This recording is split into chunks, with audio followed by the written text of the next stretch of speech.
টাকা খরচ তা কি জানিস?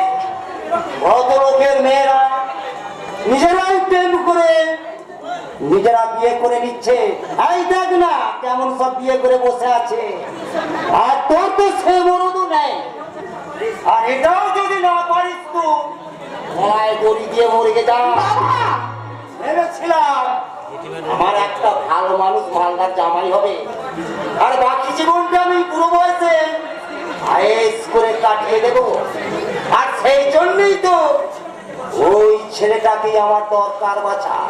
আরে দূর, আমি কার জন্য ভেবে মরছি? আমি বরং নিজেই মরিকে যাই। তুমি মরে গেলে আমার কি হবে গো? আমি একটা বোকা টোকা ছেলে, আমাকে দেখবে। তোর দিদির সাথে তোর একটা হিল্লি করার জন্যই তো আমার এখানে আসা। কিন্তু এই হতভাগী যে বিয়ে করতে দিদি রাজি হচ্ছে না। তাহলে এক কাজ করো বাবা, তুমি আমার বিয়ে দিলো। চুপ কর হতভাগা। বলি বিয়ে করে বউকে কি খাওয়াবি শুনি? বউকে আমি কেন খাওয়াবো? আমি বলো বইয়ের বাপের পাতায় বসে বসে খাবো। মানে আমি বিয়ে করে এই খাওয়াই থাকবো। তোর তার জন্য একটা যোগ্যতা থাকা দরকার। তোর মতো বোকা শোকা ছেলেকে তোর মেয়ের বাবা খরচা মায় না করে শুনি। লে ধাক্কা। তাহলে কি আমার বিয়ে হবে না? আমি কি সারা জীবন আইগুলো থাকবো? বাবা আমি কি সারা জীবন আইগুলো থাকবো? দেখবো চেষ্টা করে যদি মেয়ে পাই। বাবা আমার কি বিয়ে হবে না? হবে রে বাবা, হবে। দয়া করো আমার উপর, মাথায় চাপায় একটা টোপর। আই বুড়ো ভাত আর হজম হবে না। বাবা আমার কি বিয়ে হবে না? বাবা আমার কি বিয়ে হবে না? বাবা আমার কি বিয়ে হবে না? বাবা আমার কি বিয়ে হবে না? আরে বাবা হবে রে বাবা, হবে। তুই থামবি? এই, তুই কেন এসেছিস এখানে? বল তো কেন এসেছিস? কেন আমার এই তোর বিয়ে দেওয়ার জন্য বাবা এই ক্ষেত্রে কতটা মান পরীক্ষা করছে? আগ বলো দেখেছি। আর করি ভাবলে নয় রে হতভাগা। তুই বরং আমার মরণের ভাগ নিবি চল। লে ধাক্কা। এই মরণের ভাগ তখন এই মুখ পুরি যখন পাল্টি খেয়ে আমার সমস্ত চাল বাম চাল করে দিয়েছে, তখন আর বেঁচে থেকে কি লাভ বল? চল, আমরা দুজনে আজ ইস খেয়ে মরিয়ে যাই। না বাবা, না। দাঁড়া বাবা, দাঁড়া। তোমাদের কাউকে মরতে হবে না বাবা। হ্যাঁ, বরং আমি আমার মনটাকে মেরে দিয়ে তোমাদের এই লোভী প্রস্তাবে আমি রাজি হলাম বাবা। লে ধাক্কা। এই ভক্তি ভক্তি দিদি লাদি হয়ে গেলি। তাছাড়া তো কোনো উপায় নেই রে ভাই। আর জানিস তো তুই এখানে দাঁড়িয়েছিস না, যাও ভেতরে যা। তোর এই বোকামির জন্য সব চালটা না পাঞ্চাল হয়ে যাবে। দেখ আমি চলেই যাচ্ছি। হ্যাঁ যা। তবে দিদি দেখি কি? এই বিয়েটা আরে বাবা, ধুমধাম করে আমি দেবো। এই চারিদিকে রঙিন রঙিন আলো জ্বলবে, এই এদিকে ডিজে বাজবে, আর আমি তার তালে তালে চাল দিয়ে বলবো কি হবে? এই ডিজি দা দিজম দিজম দিজম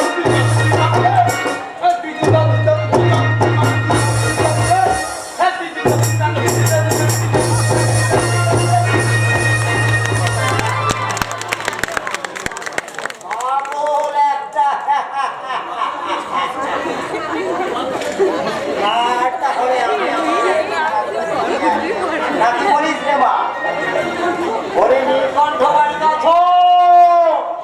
নীলকণ্ঠ! কে ডাকে? হে আরে বঙ্কিম কাকা, হে এসো এসো। আমি বঙ্কিম নই, আমি বাঁকা বাঁকা পথে চলি। হ্যাঁ, আর সোজা কথা বলি। আর সেই সোজা কথাটা বলতি তো আমার এখানে আসা। কি তোমার সোজা কথা?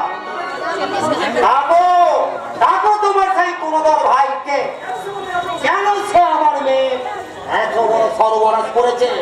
আমি তার জবাব চাই। কি করেছে আমার নীলাদ্রি?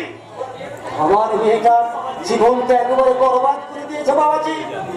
মেয়েটা আমার দিন রাত শুধু খাচ্ছে আর এই তো সেদিন আমার মেয়ে সবাই গিয়েছিল আর দড়িটা নিয়ে পচা বলে না ছিঁড়ে পড়ে গেল। সে কি? তাই বলছি বাবাজি, তুমি এর একটা কিছু বিহিত করো, নইলে আমাদের মরা মেয়েটাকে সকালে হারিয়ে যাবে।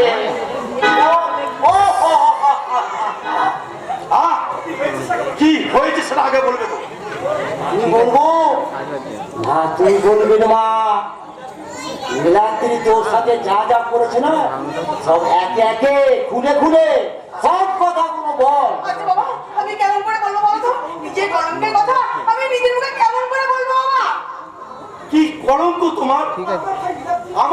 আমার ভাই নীলাদ্রি তোমার সঙ্গে কি করেছে এমন? আপনার ভাই তো আমাকে কলঙ্কের ভাগিদার বানিয়েছে দাদা। তার মানে আপনার ভাইয়ের সঙ্গে আমার গোপন সম্পর্ক ছিল, আর সেই সুযোগে আমাদের বাড়িতে সে আসতো, আমাকে কথা দিয়েছিল বিয়ে করবে বলে, আর আমার সঙ্গে গোপন মেলামেশা করেছিল। আর আমি তো দেখলাম মা হতে মিথ্যে কথা, মিথ্যে কথা। নীলাদ্রি কখনো এই কাজ করতে পারে না। পারে পারে আর এবং পেরেছে। এবং এই অপকর্মটি করার পরেও তোমার দেওর আর আমার বাড়ি যাওয়া বন্ধ করে দিয়েছে। এরপর বাবা, এরপর যদি নীলাদ্রি আমাকে বিয়ে না করে আমি সুসাইড করে মারবো বাবা। তোরাগির কথা তোমাদের শুনলে এত করে আমি ওকে বোঝাই ওরে মুখ করি, তুই নিজে মোর ক্ষতি নে, কিন্তু তোর ওই পেটের বাচ্চাটা ওখানে মারতে চাইছি কেন? যার বাচ্চা